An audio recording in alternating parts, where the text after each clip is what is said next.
And just going back to that conversation I had yesterday, it was interesting to see some of the difficulties with this person's life, but then they did actually have some medical things that happened to them during the year. And for them to say and reflect on that, how they've come out of that and how they've, been in a situation where it could have been, pretty hairy, pretty scary around what was going on with them medically, come out of that as one great point. And being able to have a job and be successful in their job through 2020, have an income. So it's reflecting on those good things. And when I was able to, have that conversation with someone yesterday in reflecting about what was going on really well, then they took a step back about it. And maybe hearing themselves say those things can be a real beneficial. And I guess that's why Tony's saying it. Say it to yourself or say it to other people and, write it down on our post. So you can actually start reflecting on these things, whether you do it on pen and paper for yourself, whether you do it on like a Facebook post for yourself, or you actually put in the comments down below. This is very powerful for ourselves. But also from an Australian psyche point of view, it's not ingrained in us to think about the things that have gone well. That's not normal for us, right? So I thought it was the POMs that they're supposed to be whinging, but I guess when we reflect on the negative things, then we case in point, we actually are being negative within ourselves. And maybe it's that whole tall poppy syndrome that we are worried about. Exactly. People are, thinking about, oh, I can't be too confident, or people might think I'm arrogant. And I think we've got to get away from that. I actually, I like the idea of arrogance around. I think we've got to get more towards that and lesser towards the whole idea. And I know Tony is about to hop on that, but I'd rather see more of that arrogance than the negative. Okay. So which one would you be in favor of? No, so not arrogance. So to me, it's confidence. So arrogance to me goes a step too far, but it's confidence, right? So it is an ego. It is an ego type thing, but we've got to get more of that confidence. It is going to that higher level of it, and it gets into that ego part of it. But I just think we've got to be more confident within ourselves. 100%. So I'm with you. So confidence, but I am with you 10 days out of 10. Arrogance, no, I'm not, because that goes a step too far. But it is about confidence. It's about belief.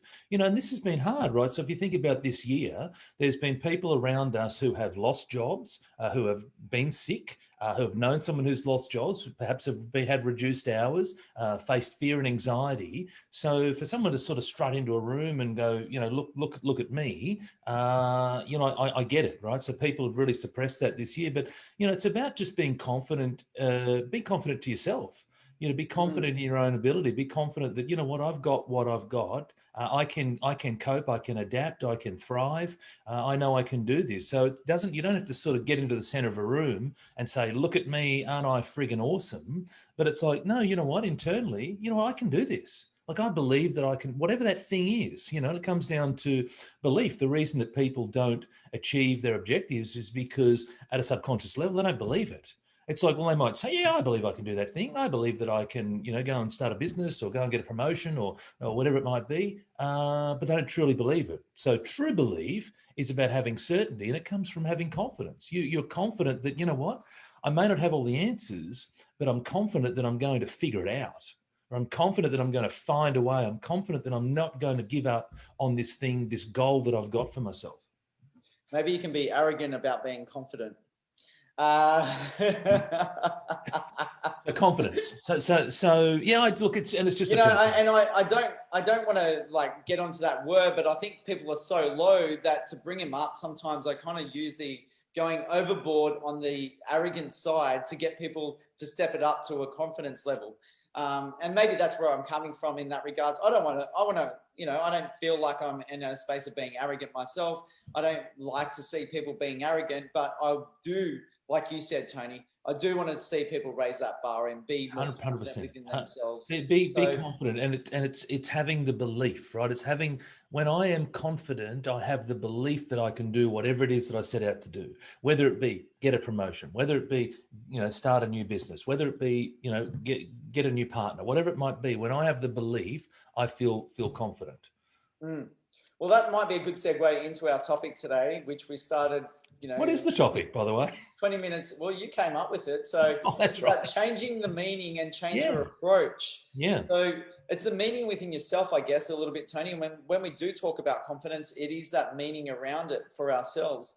So you coming up with this particular topic, why have you come up with it? What is it all about? And we're going to dive deeply into some of those ideas around that as well. Well, the simplest way to describe this, and this is probably a bit fuller, but there's the old saying of, glass half full, glass half empty, right? Now, I appreciate that's not half full or half empty, right? We'll have a sip. Okay, well, I will later. But the point is that this is the most common example where people change the meaning. Same glass, same amount of water, but yet people look at it very differently. And so it is the meaning of something. It's not the event that's happened. It's not the thing that's happened. It's the meaning that we place on this certain thing. And this came up with a client of mine just recently, where she placed this enormous amount of meaning on this particular task, which was paralyzing her from taking action. The meaning that she was placing on this thing was just ginormous, right? And we talked about changing the meaning because plenty of people had succeeded and continue to succeed in that particular area. But she was placing this horrendous meaning of fear, of anxiety, of failure, right? And so it's about changing the meaning. And the same applies to everyone. People can watch us today. This is the event. You can have different meanings. So one meaning could be, hey, these guys are really valuable and I'm enjoying, getting some information out of them. It's going to set me up for my week. Alternatively, someone else could look at it and go, God, these two are dickheads and why would I waste my time, right? And so you and I are having the same conversation, same platform, etc., but people are coming at it from different meanings or different perspectives. And so it's really the meaning that we place on things, which changes the whole outlook, the whole way in which we view that particular event, view that particular task. So change the meaning, right? Mm-hmm. So if there's something that's fearful in front of you, change the meaning. And the simplest way to change the meaning is to create an empowering belief, which is 180 degrees the opposite of fear. So do you know what the opposite of fear is? No, tell us, Tony. Love. So I fear something. I fear making a phone call to a prospect. The opposite of that is I love it, right? And so it's about changing the meaning. Same phone call, right? But I change the meaning, and now I want to do more and more. Now it doesn't just go, oh, I'm going to love it, and it just happens instantaneously. My golly, if only that was the case, right? But that's that's the black and the white version. That fear, right, versus love. Right. Now that's just one meaning, but then there's a whole lot of other meanings around, judgment and acceptance, blame and accepting 100% responsibility, change meanings, right? And we can go on and on about these, but the big one is fear. People are paralyzed by fear. I believe the biggest fear that we all have is the fear of being criticized by the people. And so when you start to change that meaning, then the outcomes can be very different for yourself. Yeah, I heard some of that in some conversations yesterday as well about judgments and criticism from others. Yeah. And I guess this person wasn't up to the point of actually acknowledging it for themselves and what it means to themselves right now. So, I didn't press too much on that particular topic, but it was, seeing the criticism for other people is, and the reflection that it where it hurts for them and how they carry on with their life around it. It's tough to witness, but it's, they're in that journey for themselves. It's not about me changing that for them, but maybe acknowledging what comes out of it and what they can do for themselves around it. But it's a tough one to see. And we see it on a daily basis where people being criticized, Tony, and they really struggle with it because then it prevents them or creates more fear for them on future interactions with other people or future things that they put themselves forward with. Yeah, and what you think about expands. And so, thoughts become things. And, I didn't invent this stuff. This has been around for hundreds of years, but thoughts become things. And so when you think about fear and you think about the fear that you derive from certain events, then that fear might start off this big and it becomes this big, this big, this big. And all of a sudden it's this immovable object that's paralyzing you, that's separating you from your goal. Right. So the more that I think about something, it expands. But it works the other way. Right. When I say I love something, again, go back to what I said 2 minutes ago, the opposite of fear is love. When I say I love something, I love something, I love something, now that expands, right? So what I think about expands. And, for the people who are struggling with, dealing with the criticism of other people, so many things that you can do. I mean, one of the things is, again, through reflection, through asking questions, why am I struggling with it? What's the Well, opportunity? I hope everyone's taken the time. I'm writing some notes from today, great. and hopefully you guys are, thinking about some of those notes, and it might be those couple of key points. So I'm in a position to be on this video and taking notes. So hopefully you guys are thinking about these or writing down some little quotes that, Tony and I come up with to maybe improve yourself. Like Ken says, yes, very true, Tony. What can I do better or improve on? And that's an important one. Tony Gallagher says confidence is correct. And he's got a little GIF up here. It says miss you. So maybe that's for me because Tony's in New South Wales, Tony Gallagher, the other Tony. And he also says, to me, arrogance is about exaggerating your own ability. Confidence is having faith in your own ability. Yeah. And quite often, arrogance is masking insecurities as well. So that's why I tend to steer away from the arrogant side of things. Whereas pushing a few buttons for you, Tony, just to see what you see what you're made of. Well, it's worked. So the other thing I want to say, this is what it is all up. It really then shows to you with Tony as a coach that. What you're capable of doing and what you're capable of talking to clients about, and these sort of things, like I'm saying to you right now, and maybe it's a little bit of banter, but it's at the same time it's really good to test those levels, test those boundaries, and you experience these with people that have that fear or that are stuck in things. I don't know if it comes up where people are overconfident or over arrogant about, or have got those big egos around that. Can you bring them grounded in a way to make things better for them, because then they are too up there and not really seeing what's going on around them, because then maybe they're affecting things in their life. They become complacent, so people become complacent. When you're a little bit too cocky, a little bit too sure of yourself, you become complacent, you cut corners, you don't do all the things that you should be doing. And I think the universe has a way of bringing people down. And I've had it happen to me, where the universe has brought me down, big time, when I've got I'm going back a long time. I'm going back, what's that, probably 16, 17 years. But, the universe brought me down big time because I was way too cocky, way too arrogant back then. And I got taught a valuable lesson. And that lesson was in the loss of significant finance. So, yeah, absolutely. It's important to, to be very measured with things, because also if you put yourself up here, you have this massive, massive distance to fall. Right. And this is where, people can really struggle with mental health issues, because when something doesn't go right, they don't just go from there to there. They go from there like right down. And so it's about dealing with those as well. But yeah, no, absolutely. It's about being very measured, being very considerate. But there's nothing wrong with having confidence. There is zero wrong with having confidence. I call it supreme confidence in yourself, in your ability. Build that up, have that belief, have that faith. That is essential. But when it bubbles over to then, getting in the face of other people and perhaps bringing others down or belittling others, then, then that's where it's gone that little bit too far. But look, I want to go back to my point. In our topic today that we were talking about, change the meaning, change your approach. An item that we wanted to discuss is, well, our first one is, what does it mean to you, and how are you getting affected by it? Yeah. So Tony, do you want to just talk us through some of those ideas? Well, the idea is that we can get affected by what we allow ourselves to get affected by. Ultimately, we are in control. We are in control of us. And so there'll be things that happen and we will get affected by that. And so it's about, again, self-awareness, recognizing, what, I'm feeling fearful right now. Why am I feeling fearful about this event? What is it about this event that's causing me to feel fear, anxiety, etc., and explore those things? If we just keep ignoring it, then it's like putting your head in the sand.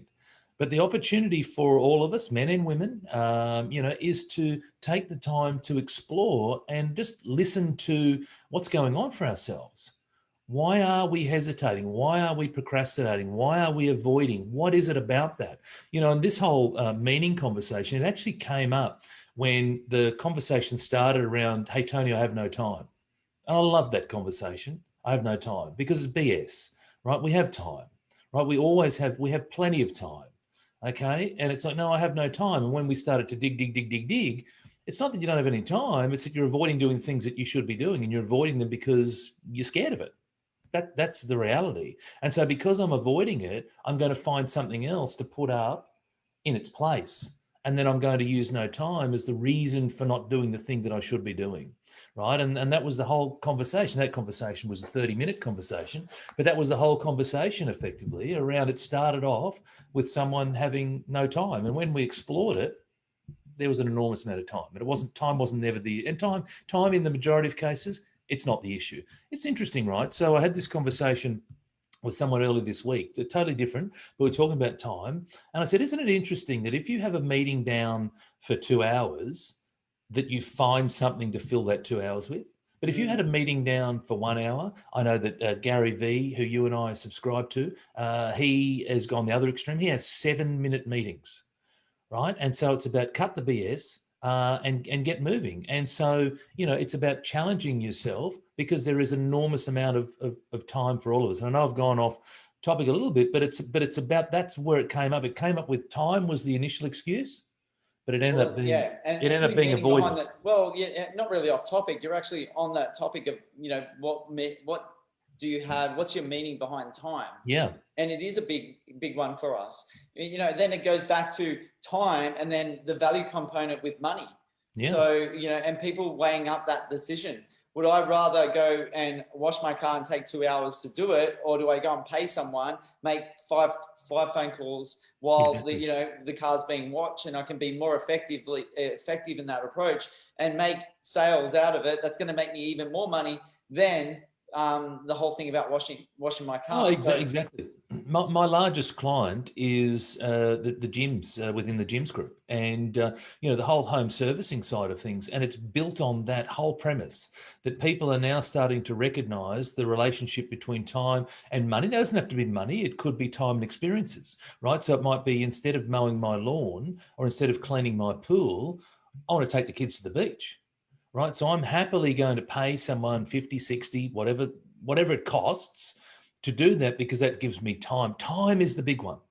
Time, right? And so time is the resource that they're not making any more of, right? It's the one thing that keeps ticking. You lose money, you can make more money, right? You have a bad relationship, you can go and get another relationship. You may be able to repair that relationship, right? But time, once that moment's gone, that moment's gone. And, it was driven home to me early this year, just a month or so ago, because my boys finished school. And so the positive is my boy finished school. And, for those who know, my story, this year's been challenging. And so for him to finish school, like that was a real sort of high five moment. But then the other way to look at it is, my gosh, my boys finished school. And, one of the exercises that we had to do was to come up with pictures of, when he started in year one. And so we would write him a lovely note and all those sorts of things. And he got to open it on his last day. But just going through the process of finding some of the pictures and going, oh my gosh, where has that all gone? Like, that has just gone like that. So time is the one thing that they're not making any more of. And you did a post just recently around one life. And too many people meander around and think they're going to be here forever, live till 1,000, all those sorts of things. And it just doesn't happen. That's just not reality. And so the opportunity for all of us is, how do we get going? How do we get ourselves moving and get a little bit of urgency about the things that we want to do? And that was a real jolt for me, as I said, going, oh, wow, like that has just flown by. Right, flown by. And so, for me, that it helps me reflect and, want to do more things with him and with my daughter and with my wife, et cetera, because it's a damn good reminder for me that, this all does go too quick, So, it's about time is the thing that we want more of.